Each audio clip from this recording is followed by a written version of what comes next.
Bien, bonjour à tous. Merci à nos participants qui nous rejoignent euh, et qui manifestent à travers cette conférence un intérêt pour le sujet des exportations d'ardoises par voie maritime que nous allons explorer ensemble. Alors, petite question, qui avait déjà entendu parler des Indes bleues? Je suis très heureux d'aborder aujourd'hui ce mystère des Indes bleues à travers le prisme d'une rencontre, d'un jumelage, d'un voyage de l'ardoise dans l'espace et dans le temps. Pour préparer cette visioconférence, j'ai été aidé et j'ai pu notamment me rapprocher de plusieurs sociétés d'histoire, sociétés savantes, et je voudrais les remercier pour leur aide très précieuse pour préparer cet échange de ce jour. Les Indes bleues est une forme de voyage, c'est une formule qui illustre le parallélisme de la richesse mythique des Indes et celle des carrières d'ardoise dont les pétales et les schistes étaient exportés jusqu'à Londres. Et ces ardoises ont fait souffler un vent de modernité sur les toits européens, en particulier lors de la reconstruction de Londres à la suite du grand incendie de 1666. On va le découvrir. Mais je voudrais vous dire que l'ardoise a été aussi porteuse d'un courant d'échange, à la fois de manière significative avec l'Europe du Nord, mais aussi avec l'Europe du Sud, l'Espagne et le Portugal.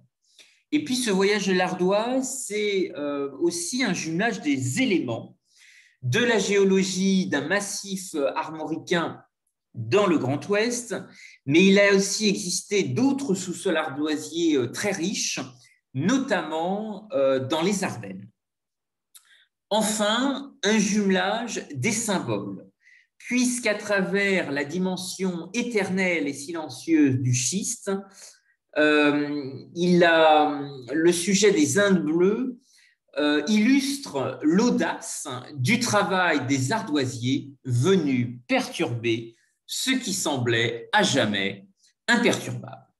Alors l'ardoise continue aussi de voyager, y compris dans nos papilles, puisque vous connaissez peut-être sans doute un bonbon, le kernan d'ardoise, qui a été développé en Anjou et qui, à travers une fine couche de nougatine, est recouvert d'une couche de chocolat bleuté. Et c'est peut-être une invention pâtissière qui est assez remarquable, cette spécialité angevine qui nous permet aussi de voyager, ce petit bonbon qui joue un rôle d'ambassadeur du voyage de l'ardoise dans l'espace et dans le temps. Pour ceux qui n'ont jamais peut-être goûté les kernons d'ardoise, je vous invite à découvrir ce subtil mélange qui est aussi une rencontre complice entre un artisan chocolatier et l'Anjou, qui a été aussi riche de son sous-sol ardoisier et qui, bien sûr, à travers ce bleu que vous voyez très dominant dans cette création gourmande, nous invite à nous plonger avec intérêt dans la richesse des échanges ardoisiers. Alors, l'ardoise voyage aussi dans nos papilles, mais vous dire également que l'ardoise a aussi captivé l'imagination d'artisans. Elle a aussi beaucoup inspiré des philosophes. Et parmi eux, il y a un philosophe qui va inspirer le mouvement des Lumières, c'est John Locke, un philosophe anglais qui va réaliser un tour de France en 1678. Et il va réaliser un carnet de voyage. Vous avez ici sur cette slide la restitution de ce carnet de voyage qui est facilement disponible en ligne sur Internet. J'ai mis aussi la carte qui recense l'ensemble des étapes qu'il a réalisées, avec un objectif, une destination qui est de rejoindre à l'époque l'école de médecine de Montpellier, qui est aussi très réputée. Mais comme vous le voyez sur le tracé, John Locke va se rendre dans de nombreuses villes qui développent des manufactures, de nouveaux outils industriels, des forges, des canaux, des industries textiles, des magasins d'armement. Et il viendra notamment visiter la ville d'Angers et en particulier Trélazé pour découvrir le fonctionnement des ardoisières.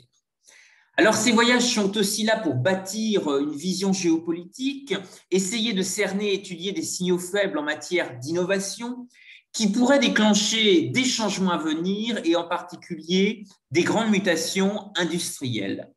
Alors, c'est intéressant pour des territoires comme la Bretagne, mais aussi l'Anjou, de bien comprendre la démarche de ces voyageurs parce que leur observation directe du terrain est aussi là pour signaler ce qui intéresse nos voisins de l'autre côté de la Manche.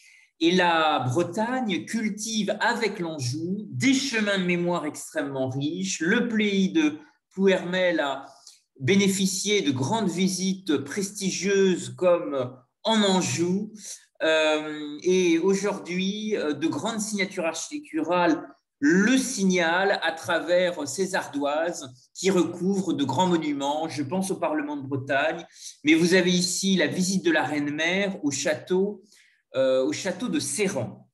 Et il y a bien sûr de grandes dynasties qui sont passées par l'Anjou, les Plantagenets, Richard Cœur de Lion avec son gisant qui repose à l'abbaye de Fontevraud. Alors, je pourrais mentionner d'autres exemples dans également le domaine équestre, mais ce que je vous invite à retenir, c'est que depuis Plouermel a existé une formidable odyssée, une route de l'or bleu, qui va animer les échanges d'aujourd'hui. Et c'est l'histoire de ces échanges ardoisiers qui ont été extrêmement riches, et c'est d'une certaine façon une odyssée à redécouvrir. Alors, un prisme très particulier qui est cette ouverture des ardoisières de Plouermel, qui étaient situées sur d'anciennes landes, sur la route de la Gacilly, et qui vont être exploitées beaucoup plus tardivement dans une échelle industrielle, par différents propriétaires à partir de 1840. Et rapidement, des innovations techniques vont se développer, puisqu'en creusant, et vous pouvez faire la démarche dans votre jardin, en essayant de creuser un trou, vous allez devoir très rapidement pomper de l'eau qui sort bien entendu de la nappe phréatique. Et dès 1893, une eau qui sera pompée va rejoindre un château d'eau, rue de Redon, à Plouermel, et permettra d'alimenter la ville en eau. Alors, on va se plonger de manière un peu plus profonde dans la richesse et l'importance de ces échanges ardoisiers, à la fois dans le pays de Plouermel, mais aussi plus largement le rayonnement qui a aussi existé de la Bretagne à l'Anjou, puisqu'il existe aujourd'hui un musée de l'ardoise à Trélazé, la cité des faiseurs d'ardoise dans le Maine-et-Loire. Il y a également une mine bleue qu'il est possible de visiter. Et nous avons en Bretagne, jusqu'à Châteaulin, jusqu'à Port-Launay, de grands sites ardoisiers qui sont effectivement porteurs d'une riche histoire. Alors, un prisme très particulier, c'est cette ouverture avec l'Angleterre. Le XVIIe siècle est marqué justement par un essor des exportations d'ardoise par voie maritime. En période de paix, les carrières entretenaient de bonnes relations avec quelques lords anglais, car de nombreuses cargaisons étaient aussi expédiées vers les îles britanniques. Et certaines voies gallo-romaines ont même servi de route de l'ardoise à partir de la Bretagne, mais aussi de l'Anjou. avec un cabotage extrêmement actif. Je pense à des ports historiques qui ont aussi gagné une notoriété avec le développement du canal de Nantes à Brest, ces ports laonnais. Mais il y a eu aussi un cabotage normand qui s'est développé, qui était aussi extrêmement important. Alors, vous voyez quelques traces ici de carrières qui étaient véritablement ici à ciel ouvert. Et puis, l'importance effectivement des voies fluviales qui vont finalement alimenter un véritable développement dans les terres. Grâce au canal de Nantes à Brest, ce sont d'abord des cités ardoisières dans le Finistère. Je vous parlais de Port-Launay, de Châteaulin, qui vont fournir les ardoises dès 1525 pour l'église Saint-Maclou de Rouen, ce qui démontre déjà un cabotage très actif vers la Normandie. Et donc, l'ardoise voyage entre les régions. Ici, nous allons y revenir parce que cette commission des ardoisières d'Angers a eu un rôle très important dans le développement industriel du pays de Plouermel. Vous savez que va se développer un bassin très, très dynamique, notamment dans le Maine-et-Loire, avec plusieurs pôles. Et rapidement, ces capitaines d'industrie vont aussi beaucoup s'intéresser à des ouvertures en Bretagne et en particulier des opportunités de développement dans le pays de Plouermel. Alors, c'est aussi au nord du département du Maine-et-Loire, dans la Mayenne angevine, je pense à Rénazé, en Mayenne, où il y a eu aussi des excavations de développés. Alors, cette commission des ardoises d'Angers que vous avez vue en photo va exploiter, à partir de 1927, le développement de manière industrielle avec l'aide de machines beaucoup plus modernes, le gisement de Caux, qui était constitué d'une veine verticale de 20 mètres de large. Et ce schiste va effectivement créer des embauches, recruter dans les campagnes. En 1930, il emploie 60 ouvriers locaux et progressivement, des mécanismes d'aide, d'assistance vont se mettre en place. Une société de secours va être créée et progressivement, la production va devenir de plus en plus fructueuse. L'exploitation traversera une période difficile à la fin des années 70 en raison d'infiltration d'eau et progressivement, la Société des ardoisières d'Angers va se désengager, notamment en raison des risques qui étaient posés à cette époque. Et l'exploitation prendra fin le 18 juillet 1980, malgré des manifestations organisées par les salariés à Plouermel qui voulaient défendre leur emploi. Alors, je vous citais aussi d'autres, à l'échelle du Grand Ouest, d'autres lieux extrêmement forts du patrimoine industriel ardoisier, les ardoises d'Angry, les ardoises du Candéen, les ardoises du Segréen, des mines bleues à ciel ouvert qui ont été transformées en parcs ouverts au public. Vous avez ici l'exemple notamment de Juigné-sur-Loire avec le parc des Garennes. Il y a aussi des associations, des érudits locaux, des sociétés savantes qui justement entretiennent cette mémoire. Vous avez des images d'archives qui permettent ici de reconstituer cette époque. Les carriers fendaient, coupaient et taillaient le schiste pour obtenir l'ardoise définitive. Vous avez par exemple ici des carrières à ciel ouvert, ce qui montre vraiment l'étendue de ces sites ardoisiers. Alors, grâce aux archives, on retrouve le nom de grandes sagas qui ont rythmé le travail des ardoisiers. Et il y a un corps de métier un peu particulier qui étaient peut-être des voltigeurs Erasmus avant l'heure. Il y a eu beaucoup de chantiers itinérants en Bretagne, dans le pays de Plouermel, avec des couvreurs qui se déplaçaient de place en place. Et la grande agilité de ces couvreurs, qui montaient sur les toits et qui étaient aussi très nomades, a encouragé certains à se reconvertir le dimanche et à participer à des pyramides humaines, des kermesses, des sorties d'église et augmenter leurs revenus en organisant des pirouettes pour le public sur des grandes places. Et parmi ces couvreurs, qui étaient aussi des voltigeurs, certains ont réussi à faire le Tour de France grâce à cette audace et ce savoir-faire.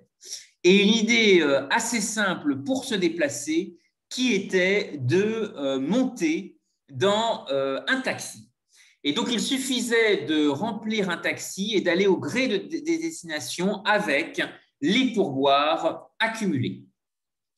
Alors, cette extraordinaire audace me permet de faire la transition entre ce voyage de l'ardoise, de la Bretagne de la petite Bretagne vers la Grande-Bretagne. Est-ce que finalement, ces échanges ardoisiers n'ont-ils pas tout simplement reconstitué un axe transmanche qui existait depuis très longtemps et qui est l'empire transmaritime des Plantagenets?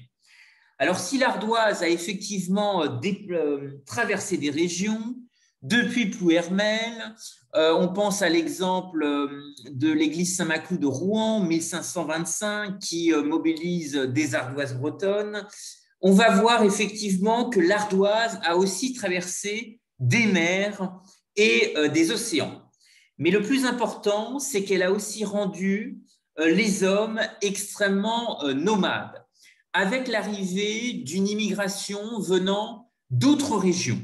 Et je voudrais ici vous citer notamment l'exemple d'une cité de faiseurs d'ardoise dans le Maine-et-Loire qui s'appelle Trélazé, qui a été l'un des derniers grands sites encore actifs jusque dans les années 2000. Et c'est en particulier lors de la crise de la pêche dans les ports bretons que Lorient et Concarneau vont entraîner une très forte émigration bretonne en Anjou. Les Bretons sont passés de 20% de la commune de Trélazé dans le Maine-et-Loire en 1900 à 50% en 1908. Donc, ce qui vous montre l'importante augmentation exponentielle de cette communauté bretonne. Et il y a encore des noms bretons qui apparaissent dans des familles, dans des patronymes. Et plus tard, lorsque l'ardoise sera moins compétitive, des familles portugaises viendront s'installer sur la commune de Trélazé, que je prends ici en exemple dans le Maine-et-Loire, d'où l'idée lancée il y a quelques années d'un jumelage entre la commune de Trélazé et Valengon, au Portugal, qui a été aussi un très grand pôle de l'ardoise. Alors, je cite l'exemple de Concarneau parce qu'il y a eu une brèche intéressante. Les échanges d'Angers que je prends en exemple avec l'Europe du Nord ont existé avec la Suède, avec Scania, un exemple très récent. Mais il y a eu très tôt des jeux d'acteurs entre puissances européennes, puisque Louis XIV a passé un accord avec le roi de Suède pour transformer Saint-Barthélemy aux Antilles en port franc-suédois en échange d'un droit d'entrepôt dans le port de Göteborg, qui est aujourd'hui la deuxième ville la plus importante après Stockholm. Alors cet échange intervient dans un XVIIe siècle qui connaît alors un véritable essor des exportations d'ardoise par voie maritime vers l'Europe du Nord. Alors ces Concarnois dont je vous parlais et qui sont descendus dans les mines bleues en Anjou ont conservé un destin étonnant avec la seule colonie franco-suédoise aux Antilles, qui est Saint-Barthélemy, puisqu'il existe une transat qui relie le port de Concarneau en Bretagne et Saint-Barthélemy aux Antilles, ce qui montre la très grande richesse de l'Europe, même au-delà des océans. Alors traversons la Manche et focalisons-nous sur un épisode inédit qui va modifier le voyage de l'ardoise. c'est la reconstruction de Londres à la suite du grand incendie de 1666. Les ardoises vont faire souffler à l'époque un vent d'innovation sur les toits européens, puisqu'on va abandonner le chaume et utiliser un matériau beaucoup plus résistant pour imaginer un urbanisme qui protège l'espace urbain des incendies. Et donc l'ardoise est utilisée à plein régime pour reconstruire Londres et aménager de grandes places et bâtir notamment, pour ceux qui connaissent la capitale britannique, Piccadilly Circus. Alors, quelques mots sur justement cet incident ravageur qui est né le 2 septembre 1666 d'un départ de feu dans une boulangerie et qui a tout ravagé sur son passage. Les docks de la Tamise, les stocks d'huile, les stocks d'alcool, de charbon ont constitué un énorme brasier. Et donc, en 4 jours, les 4/5 de Londres furent réduits en ruines. D'où cette appellation, en Angleterre, des Indes bleues, pour comparer la richesse mythique des Indes et celle des carrières d'ardoise dont les pétales et les schistes étaient exportés jusqu'à Londres. Alors, ce voyage de l'ardoise continue aujourd'hui vers le Moyen-Orient, dans une ville où la communauté britannique est très présente, c'est Dubaï. Dubaï qui va accueillir l'exposition universelle de 2020, décalée à septembre 2021, et dans laquelle tous les États du monde seront représentés. Il y aura bien entendu un pavillon France que vous voyez ici en photo autour d'un thème qui s'intitule « Lumière, lumière ». C'est une double référence au mouvement philosophique des Lumières, mais aussi aux avancées des innovations techniques avec l'électricité et bien entendu également le cinéma.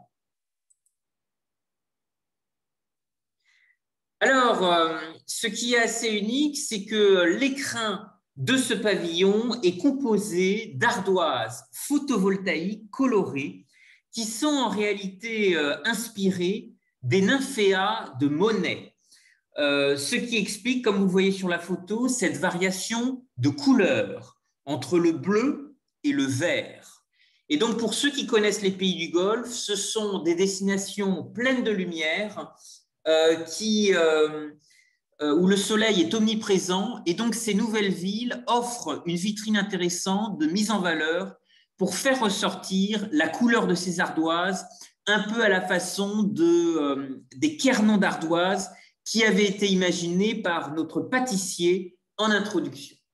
Alors, le parcours de Monet offre un parallélisme étonnant au voyage de l'ardoise. Jeune artiste, c'est à Londres qu'il a développé ses premières commandes. Alors, on l'a un peu oublié, mais la Bretagne et l'Anjou sont des terres d'exposition universelle. Je voudrais vous rappeler l'importance de la botanique, du parc oriental de Molévrier, près de Cholet, qui est le plus grand jardin japonais d'Europe. Nous avons à la Gacilly d'extraordinaires références à cette rencontre inédite entre science et nature. Et vous avez ici le destin assez étonnant d'un architecte, Alexandre Marcel, qui va justement explorer son génie en matière d'horticulture, d'aménagement paysager, avec des éléments reproduits à partir de moules provenant de l'exposition universelle de 1900. Et lors de cette exposition universelle, en 1900, Alexandre Marcel est chargé de plusieurs pavillons, dont celui de la Compagnie des messageries maritimes à travers le panorama du bout du monde. Et sa grande créativité voyagera aussi en Belgique, mais également en Extrême-Orient, au Japon. En tous les cas, tous les pays du monde auront un pavillon à Dubaï et même Monaco a réuni les meilleurs architectes pour avoir une présence dans les Émirats. Vous avez ici un pavillon très intéressant qui est justement le pavillon de la Belgique. Alors, j'ai parlé au début des ardoises de Fumay, puisque dans les Ardennes, il y a eu aussi un très grand passé ardoisier et bien entendu des échanges avec l'Europe du Nord, des échanges transmanche avec le Royaume-Uni et la Belgique. Alors, le peintre Monet, qui inspire ses ardoises à Dubaï, est une grande figure de l'impressionnisme. Et peut-on considérer que l'ardoise est une inspiration pour l'impressionnisme du XXIe siècle? Vous le savez, l'impressionnisme est principalement caractérisé par la composition ouverte, l'utilisation d'angles de vue inhabituels, une tendance à noter des impressions fugitives, la mobilité des phénomènes lumineux plutôt que l'aspect stable et conceptuel des choses. Et donc, je me permets cette transition car le thème de cette rencontre aujourd'hui est peut-être d'appréhender comment ce voyage de l'ardoise peut nous permettre aussi de mieux comprendre finalement les échanges que nous aurons demain avec les Britanniques par rapport à la situation de l'après-Brexit. Je vais m'attarder un peu sur ce sujet, étant moi-même de retour d'expatriation, ayant travaillé plusieurs années à Londres. Je voulais préparer cette conférence en vous mettant en avant ce voyage inédit de l'ardoise dans l'espace et dans le temps depuis notre région, depuis la Bretagne, et explorer ensemble comment finalement ces axes ardoisiers ont peut-être quelque chose d'extrêmement fort pour imaginer demain de nouvelles relations entre petite et Grande-Bretagne. Alors, vous dire effectivement que dans le contexte actuel du Brexit, il y a un marqueur fort dans la vision britannique avec le reste du monde, c'est cette formule que vous avez ici à l'écran. 61% of UK trade was with the EU. En 1999, 61% du commerce et des échanges étaient avec l'Union européenne. Now, it's 43%. Désormais, nous sommes à 43%. À l'horizon 2025, il a été projeté que les exportations en direction de l'Union européenne passeraient sous la barre des 35%. La Commission européenne elle-même prévoit que 90% de la croissance mondiale dans les 10 prochaines années sera générée à l'extérieur de l'Europe, dont un tiers seulement par la Chine. Et donc, c'est véritablement l'idée que les Anglais ont dans la tête, elle se résume à travers une vision Global Britain, Global Trade.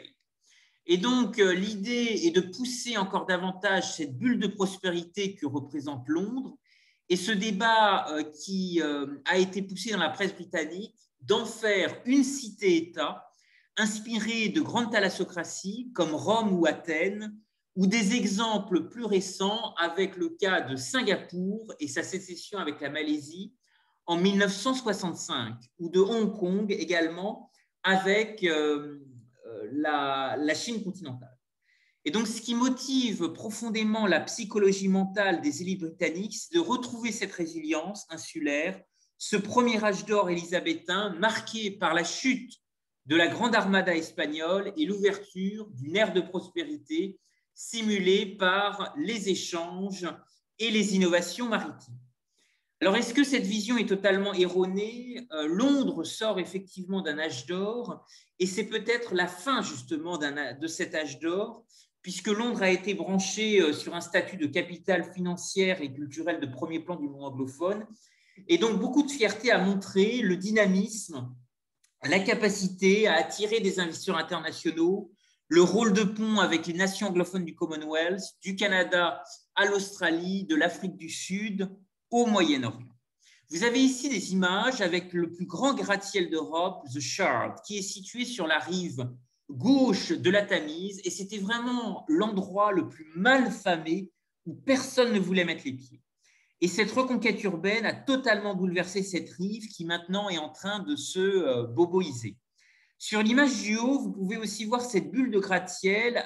Là, c'est la City de Londres.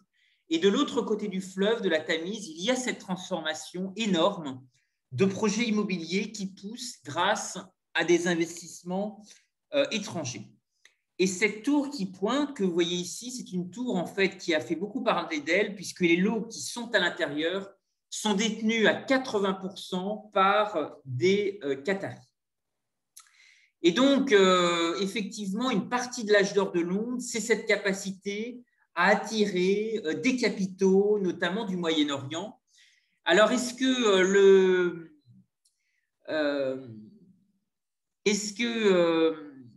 comment finalement projeter demain de nouvelles dynamiques avec la question du Brexit? Est-ce qu'on pourrait imaginer de nouveaux échanges à l'image du voyage de l'ardoise, mais qui seraient maintenant tournés vers l'économie circulaire, vers des matériaux biosourcés? Je pense que Londres, effectivement, restera cette marmite bouillonnante où se connectent des idées, des capitaux et des talents du monde anglophone.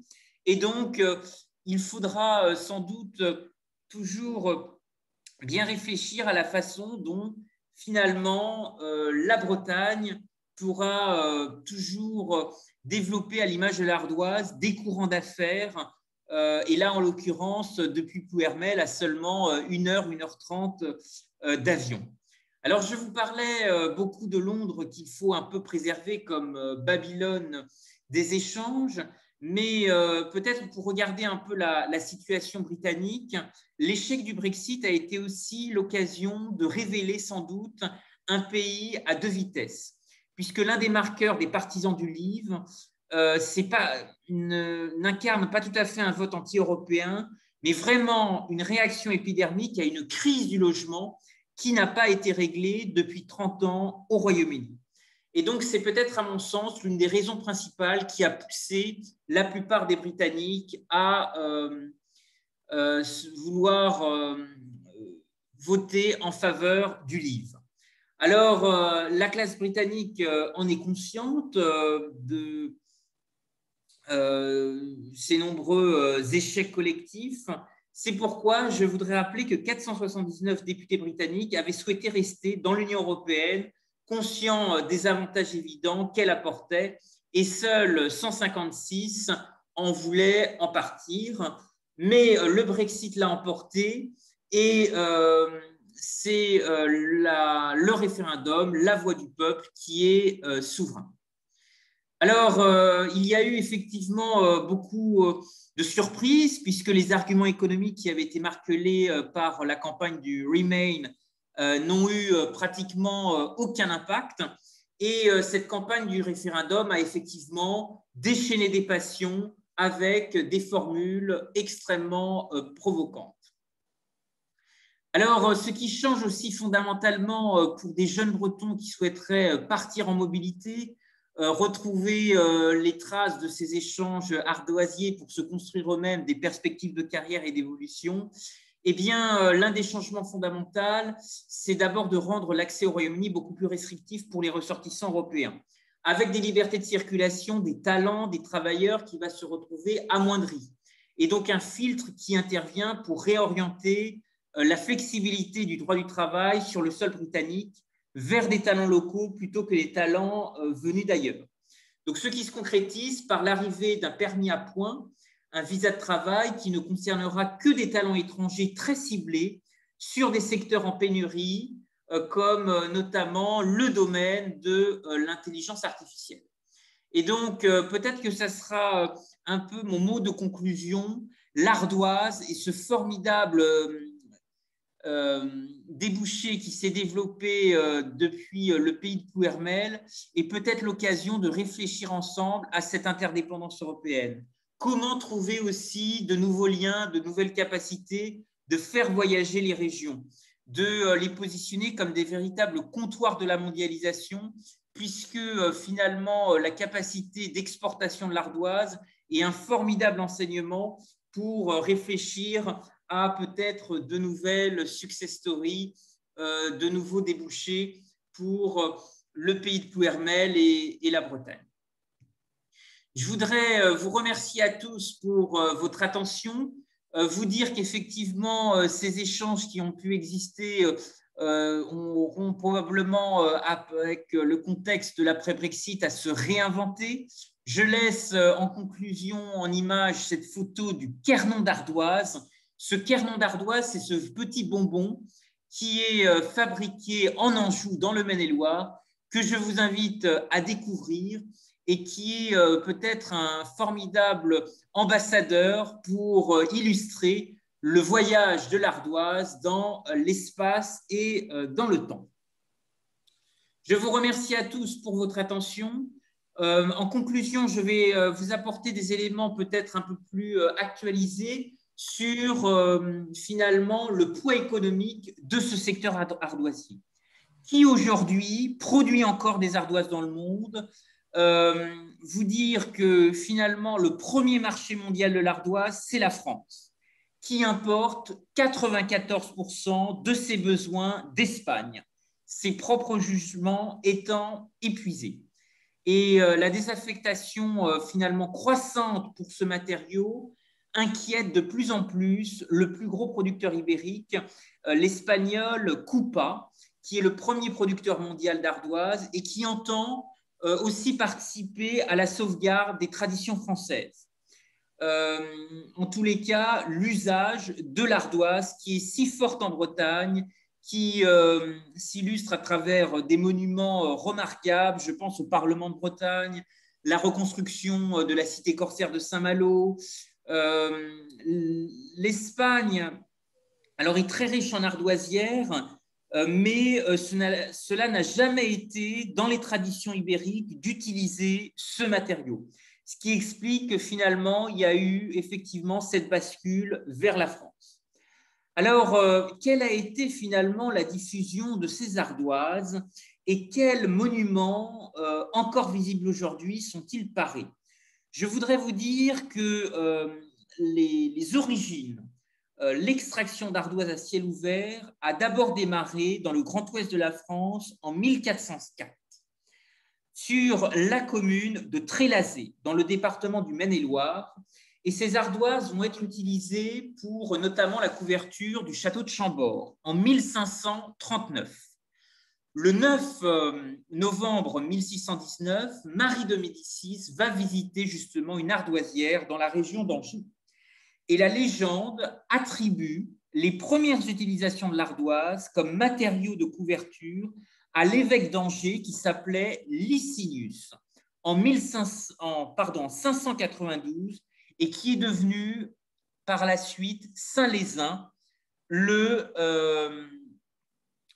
patron des ardoisiers. Alors, nous avons, à travers le pavillon France de l'exposition universelle de Dubaï, un formidable ambassadeur dont vous pouvez suivre l'actualité sur les réseaux sociaux. Vous rappelez que des régions ont développé par le passé des pavillons itinérants. Je voudrais citer à ce titre l'exemple du pavillon Alsace,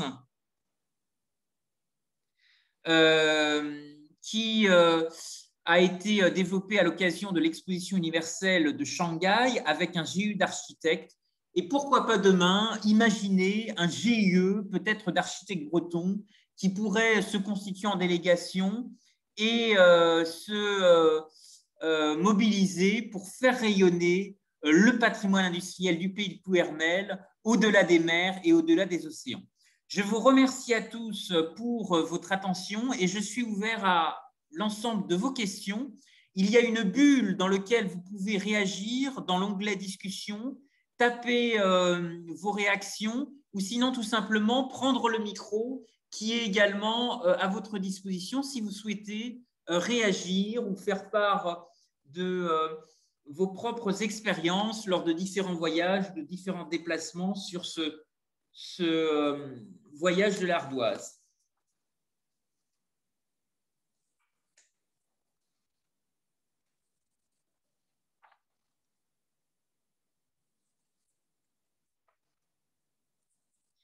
Cette conférence est enregistrée, elle sera aussi restituée en vidéo sur YouTube de façon à permettre à l'ensemble de nos participants de se replonger dans le sujet, de revisualiser effectivement les différentes planches et le support de présentation qui a animé les échanges. Je voudrais vous remercier à tous pour votre attention Si vous souhaitez réagir ou poser des questions, c'est le moment.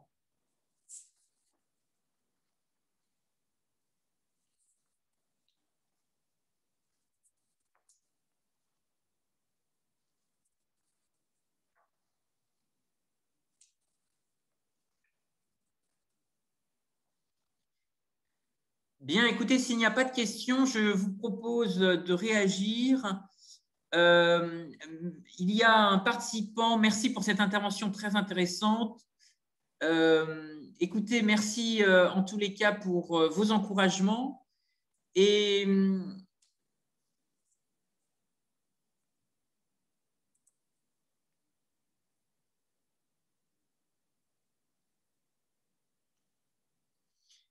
bien, les planches de la conférence seront mis à disposition. Je vous propose, s'il n'y a pas d'autres réactions,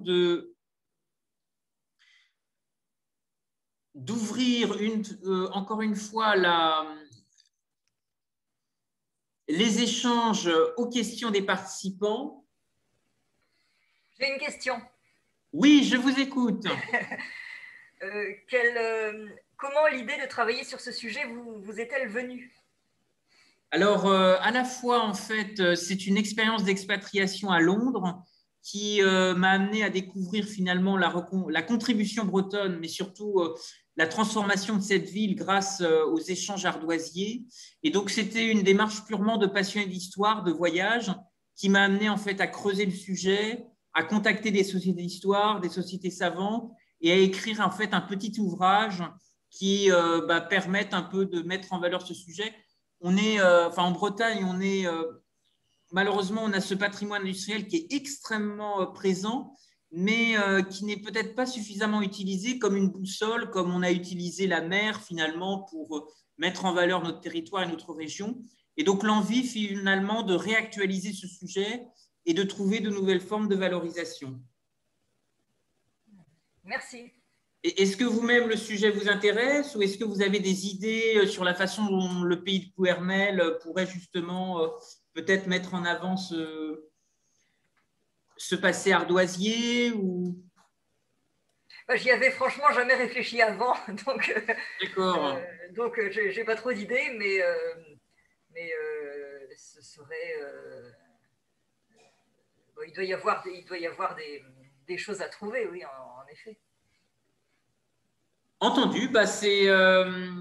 En tout cas, merci à vous pour vos encouragements. Et l'idée de cette conférence, c'était effectivement d'intéresser aussi un public depuis Plouermel. Donc, si vous... on a tellement d'ardoises qui ont été utilisées pour couvrir des monuments prestigieux, le Parlement de Bretagne à Rennes, la reconstruction de villes qui avaient été ravagées pendant la guerre. Donc, si vous avez aussi des idées pour mettre en valeur finalement cette histoire ou cette odyssée un peu oubliée, n'hésitez pas. Très bien. Écoutez, merci en tous les cas. Y a-t-il d'autres questions ou d'autres réactions? J'ai vu une personne réagir dans la bulle de discussion. Alors, m'indiquant qu'elle avait raté le début de la conférence, ne vous inquiétez pas, je vais enregistrer cette conférence sur YouTube et vous aurez juste à taper les Indes bleues pour retrouver le déroulé complet et revisionner ce qui a été présenté.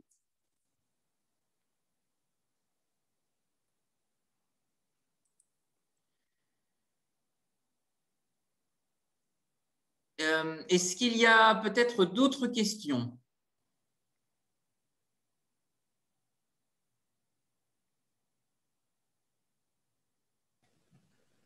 Vous-même, vous êtes originaire de Plouermel?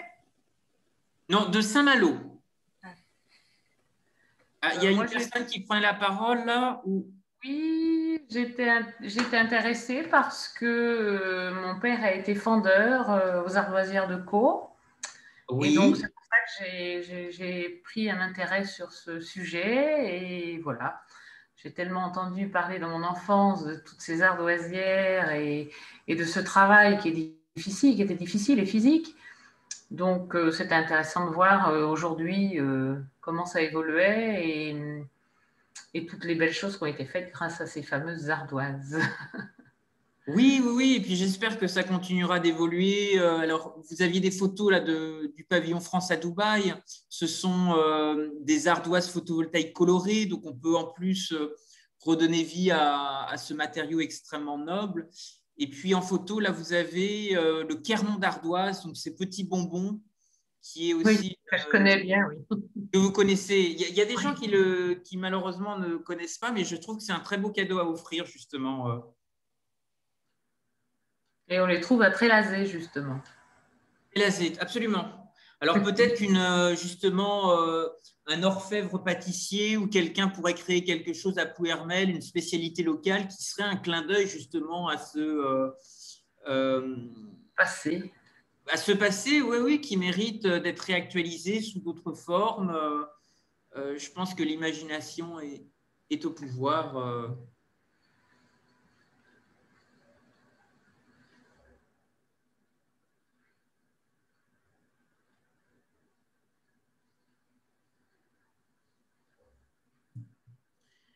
Écoutez, s'il n'y a pas d'autres questions, je vous propose, alors dans la bulle de discussion, je regarde si d'autres personnes se sont manifestées. Vous aviez eu l'information via quel canal? Alors, personnellement, je l'ai lu sur une info que je reçois sur Google sur la région de Plouermel. D'accord, très bien. Et donc, il y avait les coordonnées et Oui, j'ai été appelée parfait. évidemment par. Il y a sûrement, c'est dommage parce qu'il y a des tas de gens qui ont travaillé et qui vivent encore, hein, qui ont travaillé aux Ardoisières de Caux et puis ensuite à Trélazé, puisque quand elles ont été fermées, elles sont allées, ces personnes, à Trélazé. Et je ne sais pas si elles ont eu la possibilité de regarder ou si leurs enfants leur ont montré cette conférence. Entendu. Mais on peut la retrouver, donc. Donc, elle est actuellement enregistrée et elle sera mise en ligne à partir de 15 heures à peu près sur YouTube en tapant les Indes bleues. D'accord. Et le sujet a été aussi présenté à Angers en partenariat avec la Maison de l'Europe d'Angers et du Maine-et-Loire pour justement mettre en valeur les liens entre la Bretagne et l'émigration bretonne qui a effectivement été très active vers Trélazé. Oui.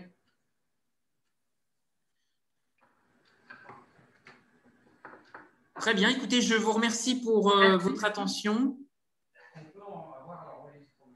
Et puis, je vous souhaite une excellente journée. Merci, à très bientôt. Au revoir. Au revoir.